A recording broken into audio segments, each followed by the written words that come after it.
Hey, welcome back, everyone. Thanks for tuning in and watching the Cypress Sports Show, brought to you by Coach's Corner, your go-to spot before and after the game. I'm Jeff Russell here with Mark Slevcove. Today we're going to welcome some swimmers to the program, get some insight on the season, prelims, finals, CIF, the whole deal, get some fast action, of course. Winding it down, Coach. Not so good weather today. It's a little chillier, a little overcast, cold, but it's going to warm back up. Swim season out at the pool deck, never better. What do we got? Well, when the water's warmer than the air, that's okay too when you get in. Yeah, until you get out. Until you get out. That's a problem. Yeah. All right, we got some sports. Going to get to league finals next week, right? Swim, golf, track, league finals coming up the end of this week or next week. Baseball, softball, they got 2 weeks left. Baseball's 3 in the county, leading in first place with a couple big weeks. Softball slipped up a little bit last week, but they're still right in the hunt, right in the mix. Boys volleyball, they finish up their league this week. They're the first ones to finish, and then they start CIF right away. This guy's going to walk right in front. No, he didn't. Almost, though.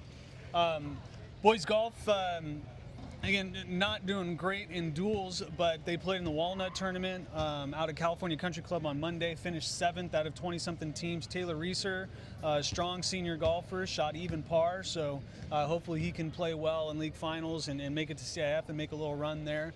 He's got the potential to do that. Tennis is 6-0 in league, so they got a couple matches to go before their league finals. Looks like they've wrapped up a league title, so all finishing up at different times, different points of the season.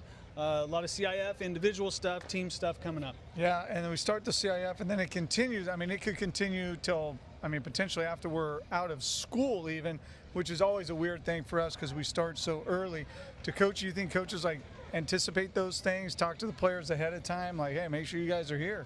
Graduation, worrying about that. There's always worry about graduation, final, CIF, AP test. Man, there's so much at the end of the school year. There's always something going on. So, yeah, coaches think about it. I don't know if they're thinking about graduation yet. They'll let it get a little bit closer, but it's coming up. Yeah, for sure. All right, well, hey, let's get to Brody and Sophia and find out what they think about this year's swim season. All right, hey, we're here with Brody and Sophia. Talk a little bit about the season with you guys. Overall, right, jumping in the water, getting going. How's the season outlook so far? I mean, we're getting close to the end now. We're getting ready to go into prelims, finals, CIF. How do you feel about it so far? I think we're pretty good. I think relays will go pretty far, and then individuals, we have a couple people, so I think we'll be fine. Nice. How about you, Sophia? How's the girls' season going for you? The girls are doing really good right now. We qualified for our relays for CIF, and we're all just really excited to hopefully win league. Can Brody swim with the earrings in? Is that allowed, or are they? I've never taken them out. You don't have to take them out for the meet? Even polo, have you? Swim and polo. On polo, you got to cover them up, but swim, you don't. You put a cap on over them? I do. You do. Okay. All right. So you Loose can't see rules nowadays. Loose rules. Yeah, It doesn't matter anymore. All right. We got our final dual meet against Sonora tomorrow, which is on Wednesday, and then league prelims and league finals. What's the best meet of the year, and what's the feeling like when you get to league prelims and league finals? I think the best meet of the year is probably league prelims because everyone has the really high adrenaline and we're all excited to cheer everyone on. And then it's also, if they don't make it to CIF, it's also the seniors' last meet. So a lot of tears and a lot of joy. Yeah, the old tears for the What about seniors. you, Brody? If it's not prelims, then I'd say CIF because that's just, it's always fun. But yeah, I'd say prelims is because, a lot of emotions, but it's I like the anticipation. It's I don't know. Worst workout in the pool.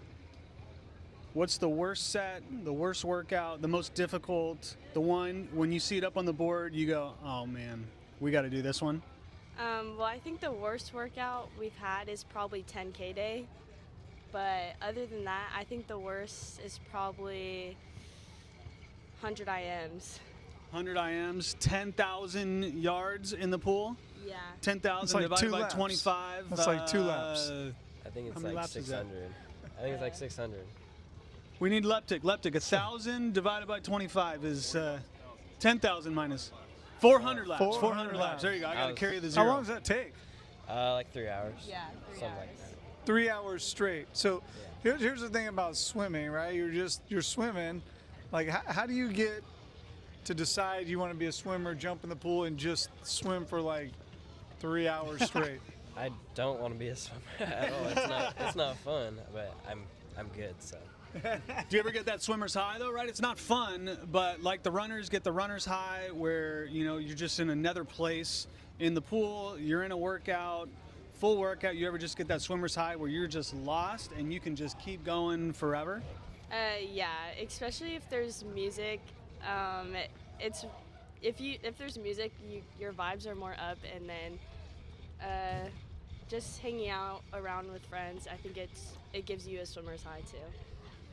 I just say, like, the more you have to stop, the more it sucks. But like doing like anything above 200, just a 200 flat is just, like, I don't even know what lap I'm on. Like after the first one, it's just confusing from there. So. Who counts? Like who keeps counting, or you just go? I mean, that felt close like, enough. Close enough. I mean, for me, it'd be 4 laps, and I'd be like, felt like 400 to me. I mean, if I'm thinking about it real hard, then I can track it. But like, I just like, I'm tired now.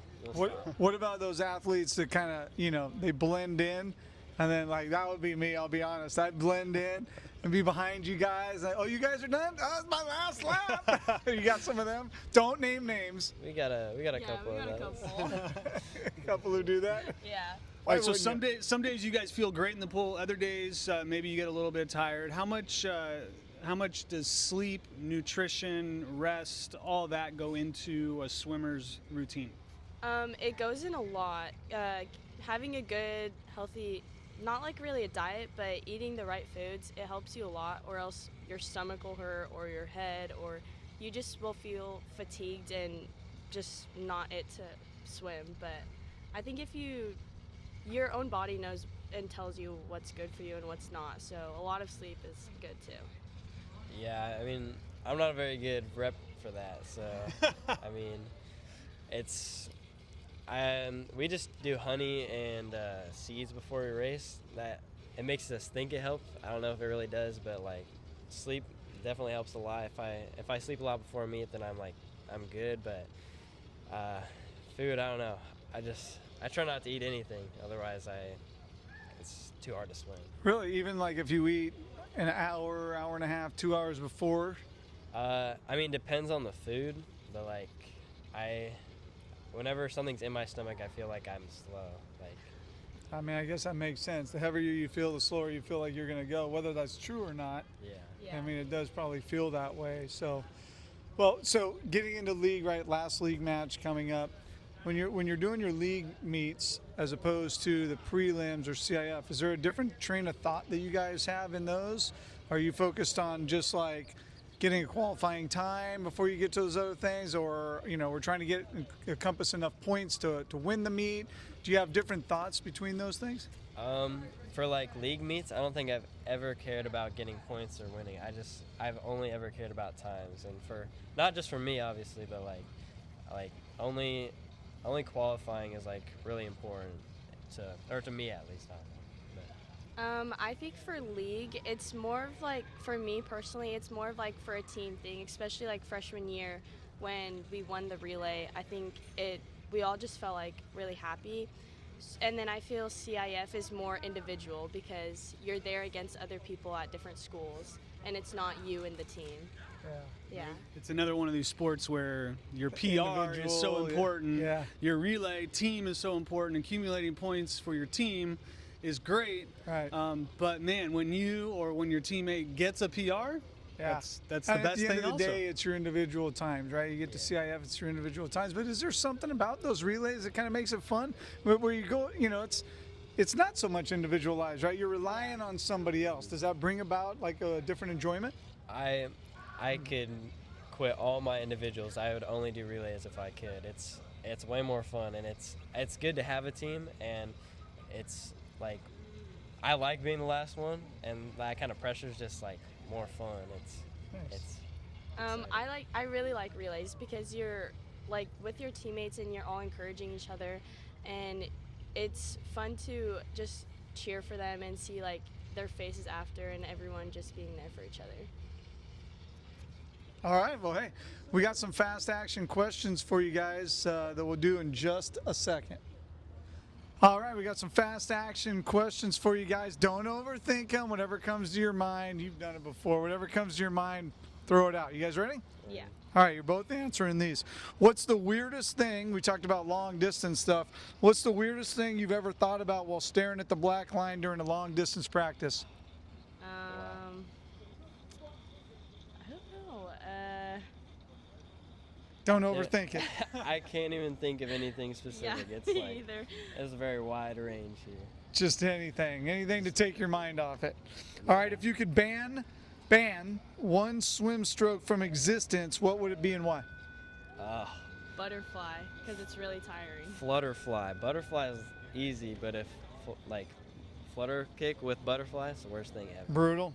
If you could have any aquatic animal's ability, like the speed of a shark or the kick of a dolphin or whatever, what animal would you choose? Dolphin, because you could jump high. I was gonna say dolphin too.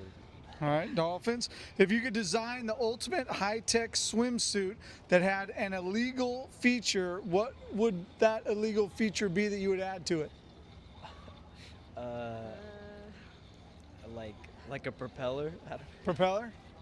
Yeah, maybe same thing. or like whatever's in smelling salts, just wake you up. Oh, there you go. Something like that. All right. What's the one thing people who don't swim will never understand about the sport? How hard it is. Yeah, how hard it is and how much you overthink when you're about to swim.